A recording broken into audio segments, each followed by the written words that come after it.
by Crom. This week on Cartoon Dumpster Dive, they're covering Conan the Adventurer.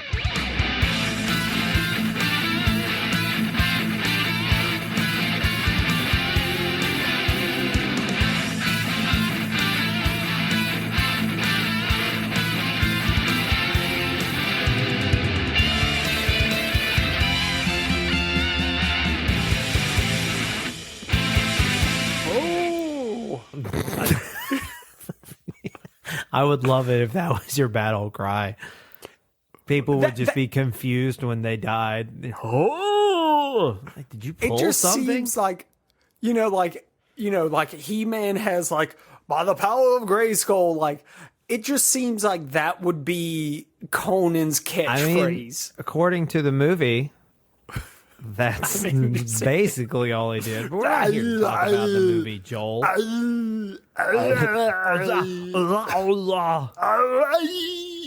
Which we should be later this week posting a live action landfill bonus episode about Conan the Barbarian. So subscribe to our Patreon, patreon.com/cartoondd.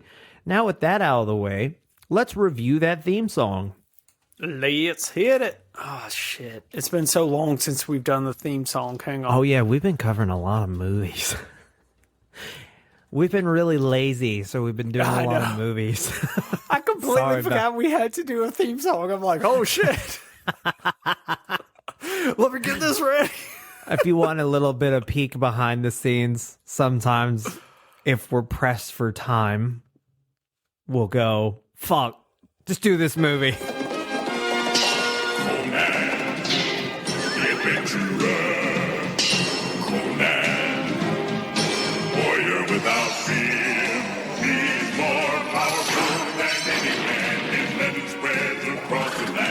The animation is pretty solid in the intro.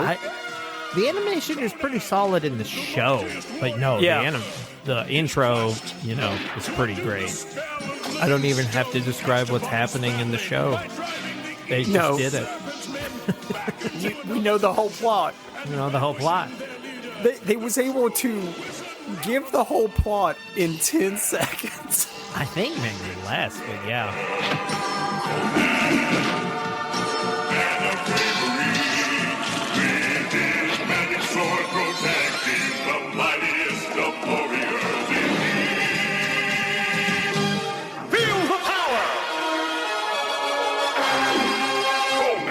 That's it. So, I don't know. It's pretty average. I give it about a 4. I was going to give it a 5. To me, it's just straight in the middle. Straight in the middle. Yeah, animation's nice. They give you all the information you need. They sure do. Yeah. they let you know what's happening right then. So, Joel, how did this show get made? I have a guess. What's your guess, Andrew? He-Man existed, and this other company that didn't own He-Man said, we got Conan. Hey, guys, guess what? So, you need a buff, half-naked man? We got one. We got one. You want him to have a bunch of fucking friends that do stuff? We got those too. We made them all up.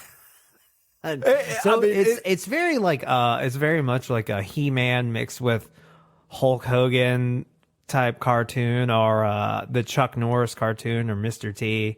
We should do like a whole month of those. Just buff. Just like month? Celebrity team cartoons. I guess we should be doing something spooky since it's October. But yeah, we could go back down. It'll be the October 1st when it comes out. So next week we'll do something spooky.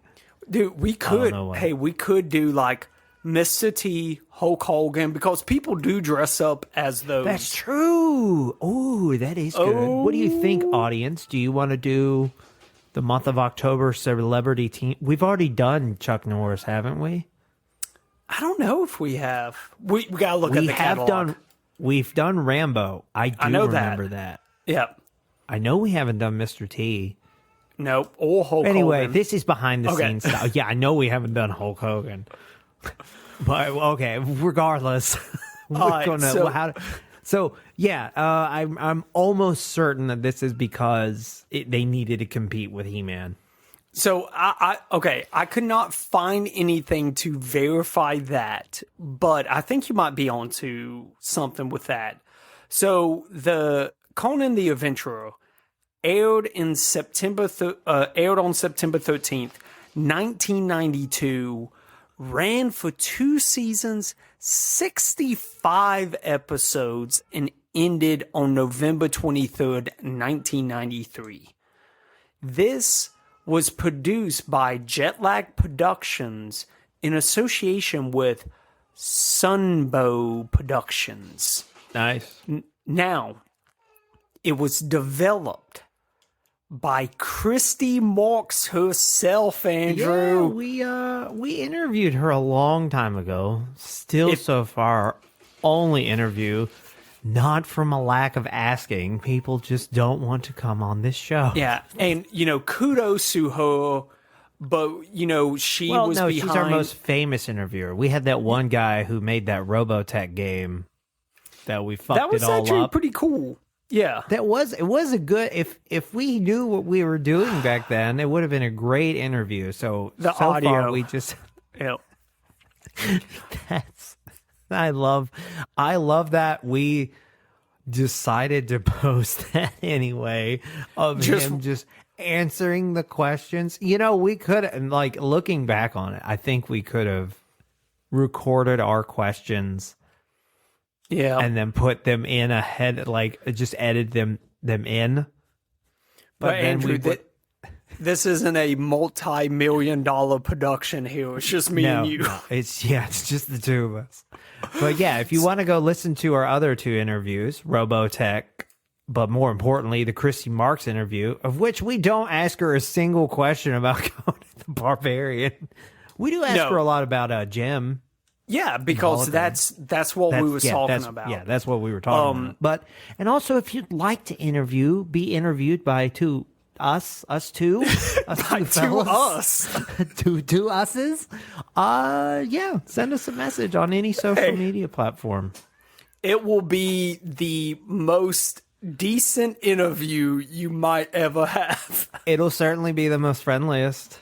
Yeah. We talk a bunch of shit about cartoons, but I'm pretty sure when we get face to face with a person who met them, we're like, no, we didn't mean it. We didn't mean it. We love you. It was good. You're talented. I'm sorry. I feel like if we ever get Andy Hayward on this show, we're gonna fold like lawn chairs. No, I got a love-hate relationship with that man. So That's true. We should do the history on him one day. We should. So anyway, Christy Marks. So Christy Marks, she has the credit as being the developer by this. She served as the sole story editor for this show. It honestly, I think that also explains why the animation is pretty solid. Because Sunbow always they had solid animation. Yeah, with their stuff. Yeah. This was in the period of Sunbow, though, where they are struggling to actually get original materials made. Because in the, between 1980 and 1992, they had G.I. Joe, Transformers, My Little Pony. They had Jim and the Holograms. They were the kings. Yeah, they were gangbusters right now. Yeah, but then heading into the 90s, they are struggling to get original materials made. And then at this point, we are seeing things that are coming from them like The Tick, which... Awesome show. Hey, maybe that should be a Halloween thing, because I feel like that would be a good one. Superheroes. I know. So The Tick... We're running out of spooky cartoons. I don't know what to tell you. And then Conan the Barbarians, which honestly, the only thing that Sunbow was doing that gained any popularity during this time was The Tick. Because Conan the Adventurer, No, it was not it. No, But I didn't hate it, but like, no, I get why it didn't. It's competing with He-Man. That's what it is. I think so too, and I think people had just kind of gotten tired of this. Call it the cliche of the buff barbarian kind of character. So this is something that I did not know about Conan, but Conan the Barbarian, his history comes all the way from 1930. Yeah. I did not know that. Yeah, it wasn't just a movie. Like, there were books and all sorts of stuff. My favorite Conan the Barbarian thing is he has a tie-in with Marvel, and they do nothing but like glaze him every issue. Like, the one man that Kang fears of all time is Conan the Barbarian. What? He's able to like make Doctor Doom speechless by calling him like a vain dickhead and shit like that. And yes, Conan the Barbarian. Like, the only thing they didn't do, the trifecta of like glazing in the Marvel universe, is he didn't beat the Hulk in a fist fight. So, I mean, he can't beat the Hulk. Let's be honest. I love that you had to stop. First of all, let's nip this in the bud right goddamn now. Ain't no way he's taking on the not so jolly green giant. Yeah, you gonna try to argue like, oh yeah, Conan could stand his ground. No, not one bit. But I'm gonna give you a brief history of Conan the Barbarian, okay? Because there's really not too much to go off of the show itself. Right, you have to talk about Conan, the character. So the character was created by Robert E. Howard. Kudos to the name. You're very close to Robert E. Lee, but hey, that last name saved you. That picture of him is awesome. That's the guy who wrote Conan. He looks like a 1930s Italian. I got a story about a barbarian. See, he fucks a bunch and he cares very little. See, we're gonna make $1 million off of this book. You guys have a picture in your head from that voice? That's what he looks like. I promise you. So Robert E. Howard, this man he committed suicide when he was 30. So he made Conan the Barbarian in his 20s. So he wrote a story for Weird Tales magazine. And the first story was actually called People of the Dark. And this was kind of a story where it was about like the remembrance of past lives. And this was the first time you actually see like Conan the Barbarian's character there. Was a little bit popular, but he actually vacationed to a border town in the lower Rio Grande. And during this trip, he actually, I don't know what inspired him, but he actually started fleshing out the Conan character. And then when he came back from his trip, he actually took one of his rejected stories called By the Axe I Rule. And he replaced the main character with Conan, pitched that to Weird Tales. And from there, it was just like, holy crap, this is amazing. After that story blew up in that magazine, the editor, Farnsworth Wright, prompted Howard to write an 8,000-word essay detailing the Arthurian age, which was the fictional setting for Conan. And so he made the Conan Ward and then went on to write 21 stories for Conan the Barbarian, which only 17 of those actually got published. And so it debuted in 1932, and he commits suicide in 1936. So this is all happening within a 4-year span of just straight lore building. Yes, that's nuts. I wonder what happened. I wonder if he just kind of overworked himself or something. I don't know. There was no history, nothing I could find on like the reason why. But after that, it became this whole thing where they wanted to keep Conan the Barbarian going. So they actually entrusted management, or the story of Conan the Barbarian to a couple of other people at this time. They entrusted El Spangu de Camp. I'm sorry if I butchered that name. With the management behind that. And then beginning in 1967, Conan was released by Lancer Books.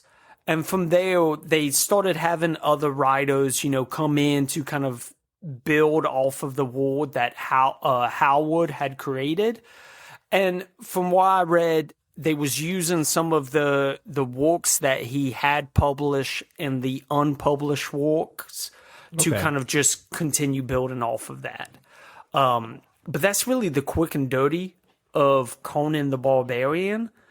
And then years later, they made a cartoon. They made a movie first. Then they made a movie. And there's Arnold Schwarzenegger. There was a Sega Genesis game for Conan, and a lot of Marvel comics, and yeah. And I think the Marvel comics, that had a big thing because Sunbow had a deal with Marvel Comics, because that's why we got like Jim and the Holograms, G.I. Joe, Transformer comics. But that's it, Andrew. Okay. So if you want to hit us with voice actors, go for it. Right, I sure do. So the voice cast for Conan the Adventurer is Conan is voiced by Michael Donovan. Needle is voiced by that rhymes. Michael Beadle. Beatty? Oh. I don't know. Okay. Betty? Zula is voiced by Scott McNeil. Jesmine is voiced by Janice Jod. Okay. I hope I said that right. None of these names are ringing a bell. We've covered Scott McNeil before. Well, yeah, and then Set, the main villain, is voiced by Richard Newman. Ooh. Their other works are Michael Donovan is the Eggplant Wizard and Captain N and the Game Masters. Okay. Michael Beatty is Angus MacDougall and Cat and Dogs, The Revenge of Kitty Galore. Do you remember those movies? No. It's back when like Air Bud came out, so they're like, we got to put a dog and a cat and everything. It was like spy versus spy with animals. Yeah. Scott McNeil is Veroncino and Black Lagoon. Okay. That one anime, I can't find it anywhere, but I'd like to watch it. It's a good anime. Again. It's what I've heard. But I wouldn't know because I only saw it on Toonami. Janice Jod is Shandel Ninisu and Broken Saints. Okay. And finally, Richard Newman is the photographer in The Never-Ending Story. Oh, sweet. So let's talk about Conan the Adventurer. We know that his parents were turned to stone, and he has a magic sword that will send snake men into another dimension. But let's talk about the other characters of Conan, shall we? There is Zula. Okay. This would not fly in today's world because Scott McNeil is white and Zula is a black African king. So, I wonder if that was supposed to be based off of like the Zulu tribe. Oh, it 100% has to be. But he has cool animal powers. Right? He's got probably he's the most useful in every episode I watched. I feel like he was like the broken character. He felt like he was doing everything. He's the MVP because he can summon an animal for whatever situation. Hey, you need goats? Then, I got goats. Yeah. We got Zula, which... No, that's... No. Yep. We have Jasmine. She's a circus lady with shurikens. All right. And she can call them back with her mind. Telekinesis. What? Telekinesis, shurikens. What a concept. Call Naruto. I'm sure there might be a character that does that shit. I don't know. Yeah. Never watched it. So this is the thing that kind of... I've watched the movie all the way, and as of this recording, Joel is halfway through the movie of Conan the Barbarian. They had to soften him up so much. Conan the Barbarian it's a rated R movie. Bastard. Like, he's not a hero. He's a bad person. Like, first of all, he is way okay with just murdering somebody who happens to just... He needs what he wants. So it's not like he's got no... his charisma card is at a 0. Yes. But his strength, slot is at a 10. So he is the definition of a barbarian. Let's be honest. And he's going around, he's fucking everybody, which is weird because at least in the movie, he shows that one woman like respect, like, oh, I know that your tits are out, but here, let me cover you up. But then goes to fuck her. Oh, yeah, and then he, sends her straight to Pound Town. Express flight to Pound Town. Just the weirdest thing in that movie. It's just like what? Conan, one thing that's super funny after watching the movie and watching this, Conan is offered to go, sail with pirates. And he's like, I would never join you thieves. And it's like his first friend outside of being a gladiator, thief. Yeah.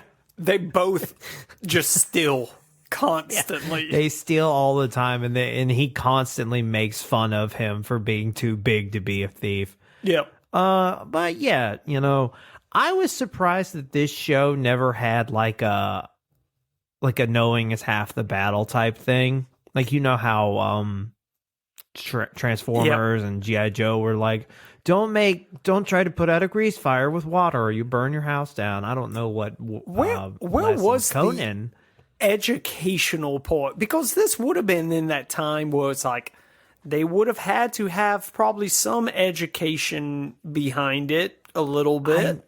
I feel like this is one of those shows that they didn't have to do it because it was sandwiched between two that did. That's my only guess. But, the episodes are pretty much the same every single time. There are two it is rare. It's I've only really... He-Man is one of them. Thundercats is another one. The villains and the heroes get an annoying sounding character. Excellent. Needle is the Phoenix, the young Phoenix. And then there is a... weird snake dog minion for Set. Both of them are nails on chalkboard annoying to listen to. What do you think was the mindset behind that? It's like, well, all these other shows, the heroes have this just, annoying psychic character. Let's give the villains one too. Yeah, it was weird because He-Man's got Orko, Yep. right? The little wizard man. And then obviously the most notorious one is Snarf from Thundercats. Snarf. He is the worst one. The worst. By a large margin. And then Transformers just have basically every human. Yeah, the humans are the annoying. They are they're annoying not in personality, but they're getting in the way of like the Transformers fighting. It's almost the same thing with like kaiju movies. Like you're like, can we get past this fucking human part to get to the thing that we're all here to see?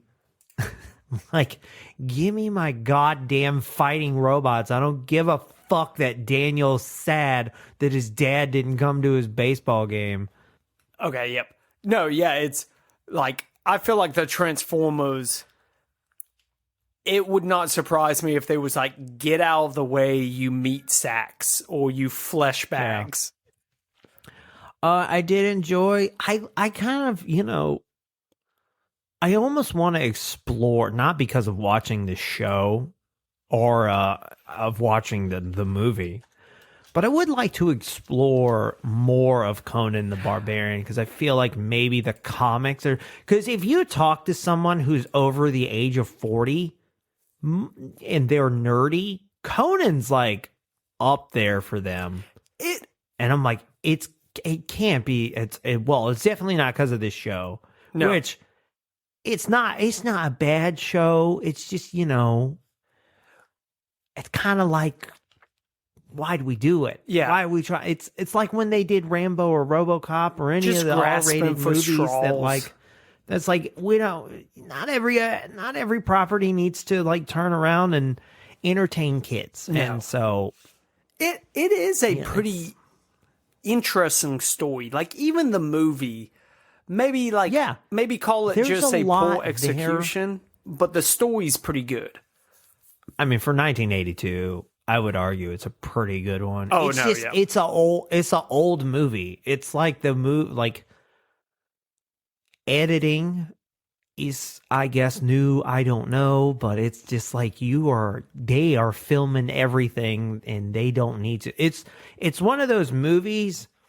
I know The Good, the Bad, and the Ugly is notorious for it, but in modern movies, you see them leave on the horse, and then they come back, and then they're wherever they're at, and then in like these old movies like Conan the Barbarian, he gets on the horse, and you get to watch him ride it all the way there. Oh yeah, and you're like, all right, and you're like, okay, we could have, what about a star wipe, huh? Do we need 10 minutes of him just riding? I'm pretty sure there's at least 40 minutes of that movie is just Arnold Schwarzenegger falling. Oh yeah, 100%. I did like his dad was a blacksmith and he made the whole reason is he made his all the weapons out of a meteor that fell to Earth. And it was a good way to, I did appreciate it was a good way to flesh out the story. He was able to sell them all except for one sword that he hid under a stone for Conan. And when he gets man enough, he can have the sword. Yeah. But then, Jasmine, she's got shurikens that can also send the snake people to another dimension. She goes, where'd you get them? She goes, I bought them. And then you're like, oh yeah, his dad made tons of money selling all this stuff. The snake cult is toned down a lot. Yep. In a weird way, though, because they're just snake people now. It is weird. Although, in the movie, James Earl Jones turns into a snake at one point. And I don't know, he doesn't do anything, he just is one. And they never really go far into that. I mean, so, like, in the show, it's like, everybody's just like all the bad guys are just snake people. It's like I haven't seen one snake person in the movie yet. Okay, so like I've seen snakes. You're just not. Yeah, you've seen snakes, just but not a snake person. No snake person. So do you? It's so hard to like really kind of.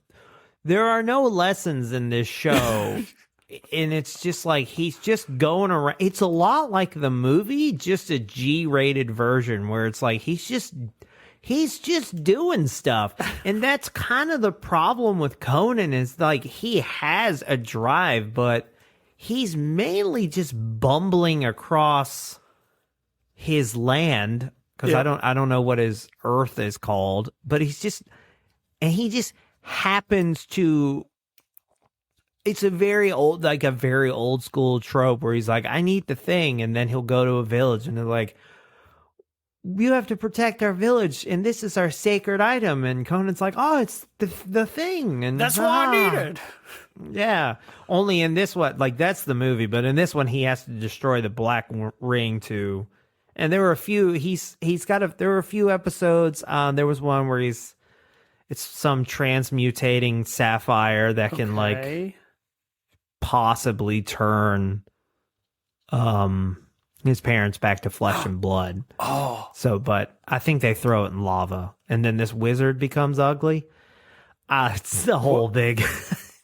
It's also a part I do enjoy. This one show has one thing over He-Man, which I wasn't too big into He-Man, but like its lack of like technology really kind of sells it for me. Like it's just a primal old world, whereas He-Man was like, sometimes we have robots. And you're like, what? Where did this come from? Where did this come from? There's like there's like magic people and then technology people come from space. Please explain like, it. What the hell is that? That wasn't in season 1. But yeah, I just enjoyed it where it's just like, they're like, we got to go somewhere. And like, oh, well, you better get on a boat. And it's just like, you got to find a guy who wants you on his boat for work. I didn't watch all 65 episodes. I think I watched 5 or 6. Yeah, I got about 6 under my belt as well. But I did enjoy, because, with all these cartoons, it can be very just like monster of the week. Right. But I was surprised that at the end of the first episode, they was just like, kind of did that whole like, will He-Man be able to save the world? And like, it felt like it was a continuing story. Yeah. Every episode. He was being an adventurer. Yeah. This show, I just feel like, I don't know. I'm not going to be like, oh, it's a cult classic. No. You have to fucking see it. I mean, even if you're a fan of Conan, but it's like one of those things where it's like, it just didn't have to be.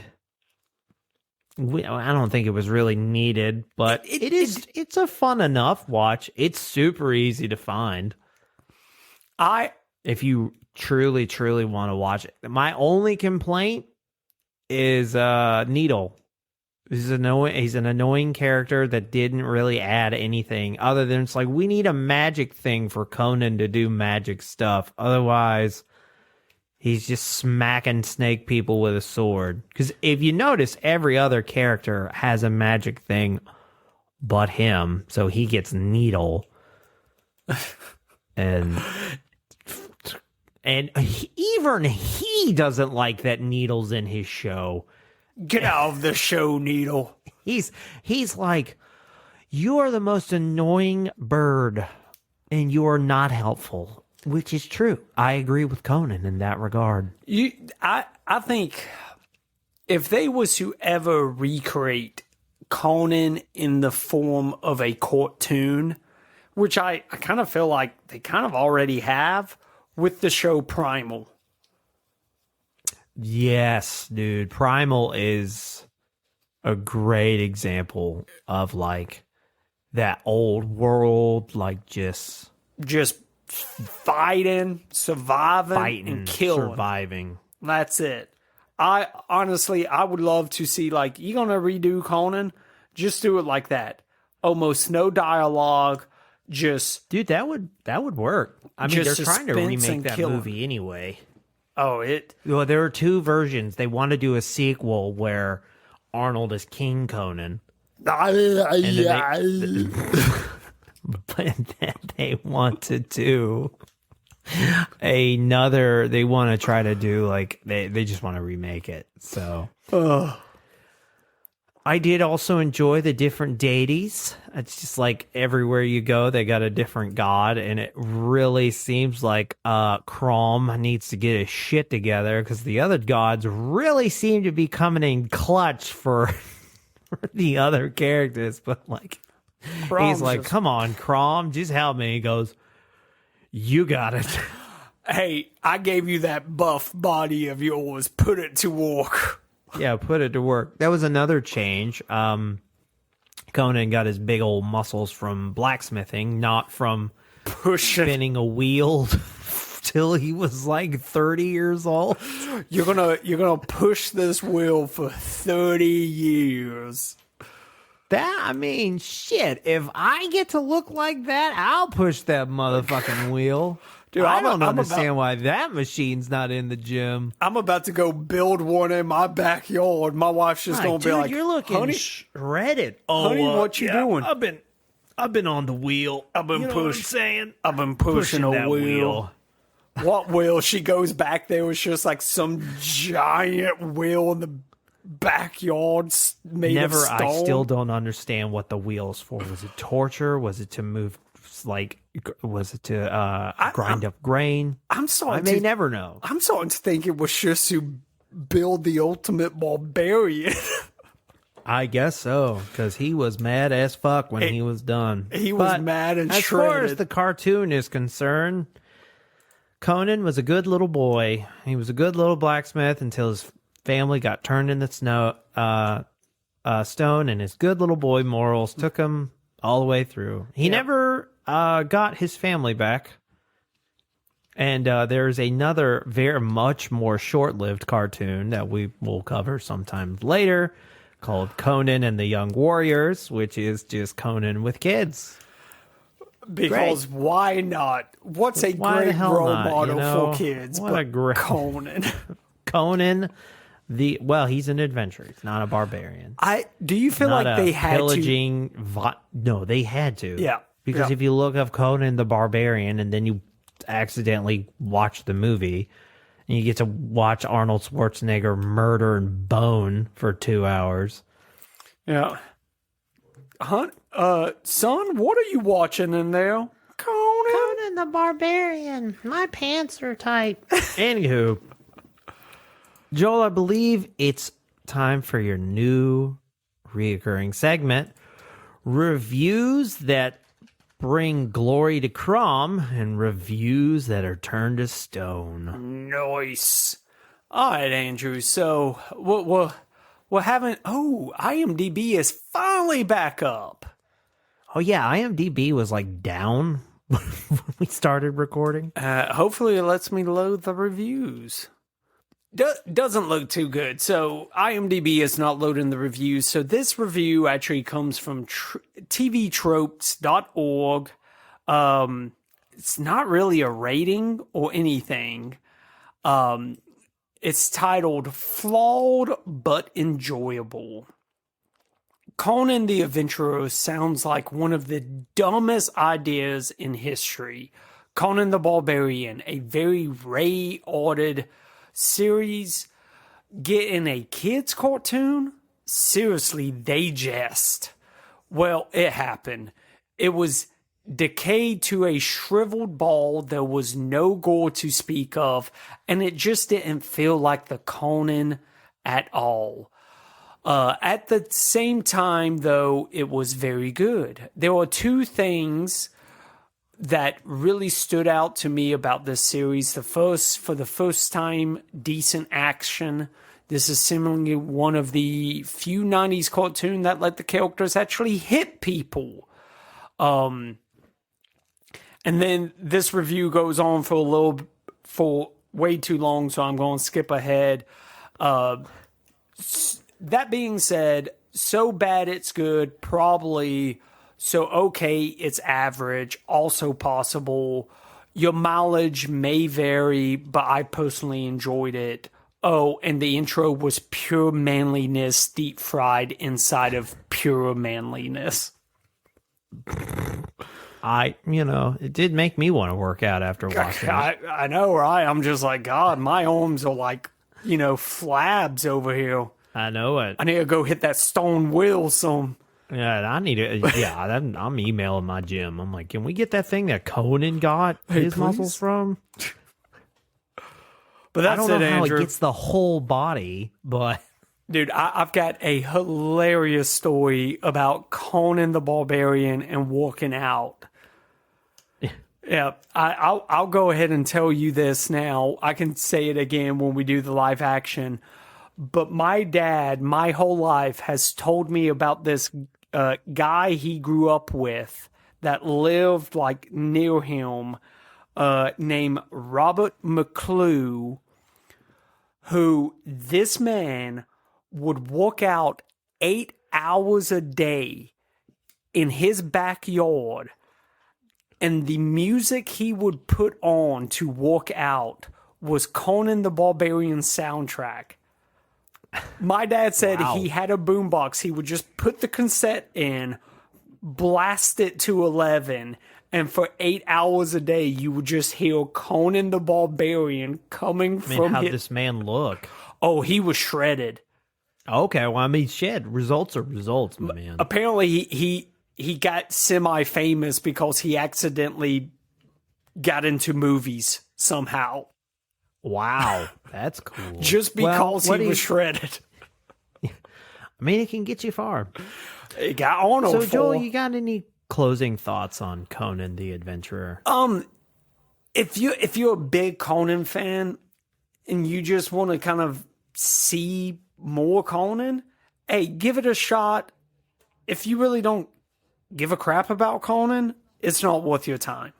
Honestly, I agree. Yeah, you really gotta like Conan the Barbarian you gotta be enjoyment. a Conan the Barbarian aficionado. Yeah. Well, I believe that wraps up Conan the Adventurer. If you would like to support the show, you can go to patreon.com/cartoondd. There we have the $5 tier that gets you extended audio episodes, bonus episodes, stickers and pins mailed to your door, access to our Discord, and our Discord has the mega request to where your request goes to the top of the list. If you would like to send a regular request, you can go to cartoondumpsterdive.com. There we have a store and our request feature, and we'll get to that when we can. We have a Twitter and a Blue Sky, both of them Cartoon DD. We are Cartoon Dumpster Dive on all other social media platforms, Facebook platforms, same thing. If you are listening to this on YouTube, please like and subscribe and maybe throw in a comment or two. And as always, we appreciate a 5-star review on a podcasting platform of your choice so we don't have to soften up our show to appeal to children. Yeah. Have a great rest of your week. See ya.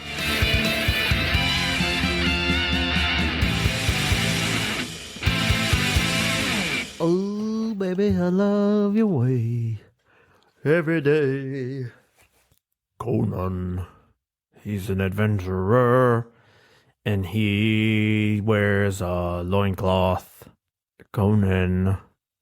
Do you think, audience, that they've ever done like a Conan O'Brien, Conan, like bit, where he's like, oh, I'm doing the dance. You know the dance, I think. I don't know. Just trying to kill time. All right. Oh, fuck. Sorry, I knew I could not wait till the end. You opening the door scared the shit out of me because for some reason I thought it was my door. I was like, oh God, who's in my house? Joel, I gotta stop some intruders. So where were we? This has been a Lug Hole Podcast.